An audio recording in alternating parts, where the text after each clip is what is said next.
done a great job sharing a good, solid resource that folks can go to if they are struggling with same-sex attraction, and that is Courage International, couragerc.org.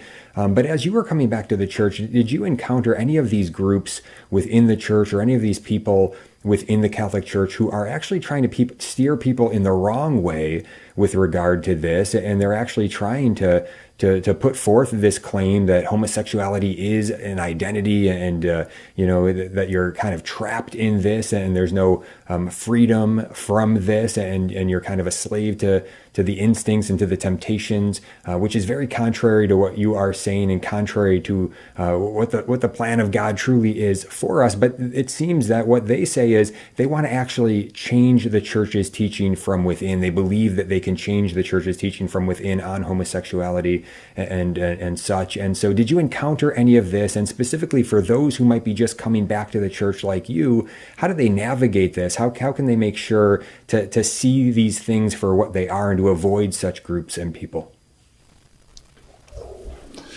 Thank you for that question. It's a very good question. And actually, there was a song many years ago, I've looked at clouds from both sides now. Well, I've looked at that subject from both sides now.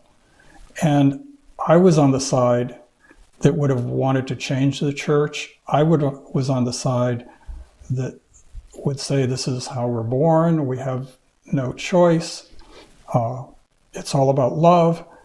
And so when I came back to the Catholic Church, I wanted to come back to the Catholic Church and wanted to find some Catholics who would encourage me to continue on the path that I wanted to be on. Catholics who had same-sex attraction before I discovered Courage. And there was no Courage chapter in my diocese. I started going to some of these other LGBTQ, WXYZ organizations within the Catholic Church. They weren't really within the Catholic Church, but they called themselves Catholic. And I'm thinking of one that was a monthly picnic for LGBTQ people, people who identified with that community within the church and within my diocese. And I went to one of these twice. I went to a couple of them, and I brought all this food. It was a potluck, and there's quite a few tables there. And at each table, as I walked around, the subject was, how can we change the teachings of the church so that they accept the way we're living? And I was horrified. I was a little bit shy about it, but I spoke up, or I pushed the envelope a little bit to try to understand where they were coming from. And I've gone to other groups that you would have heard of. I'm sure there was a group for many years, it's still around, called Dignity, that came out of, I believe, the Archdiocese of Michigan.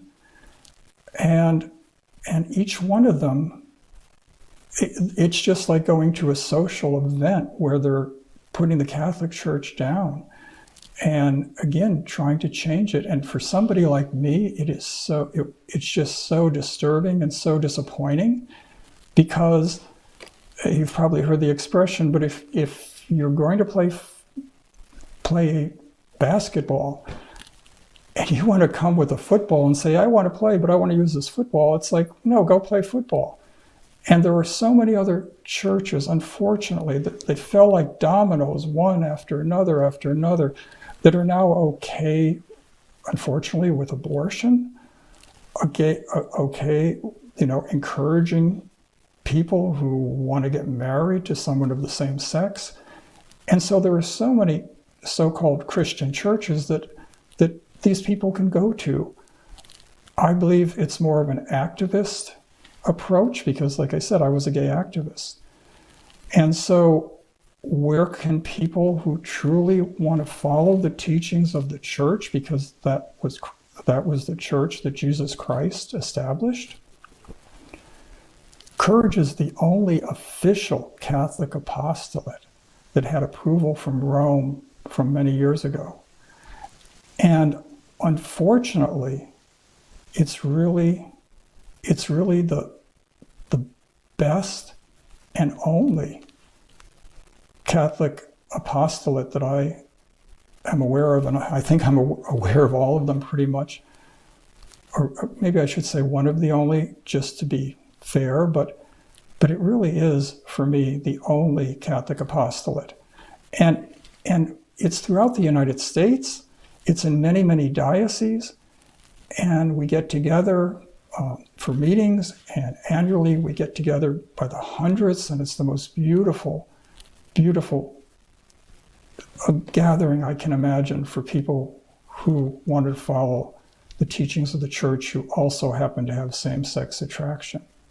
But it's very sad and very disappointing. So it's almost like, reminds me of like these little frogs or toads that are out there, and you're an innocent little butterfly flying by and looking for God, and they want to snatch you and bring you into saying, it's okay, live that way.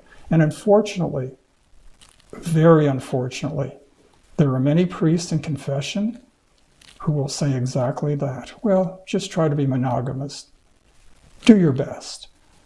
And this, for me, is devastating. I mean, I could cry just thinking about it, because it's not what the Catholic Church was ever all about. Right. Yeah, it's a real form of spiritual abuse, quite frankly. And so couragerc.org is where to go, couragerc.org.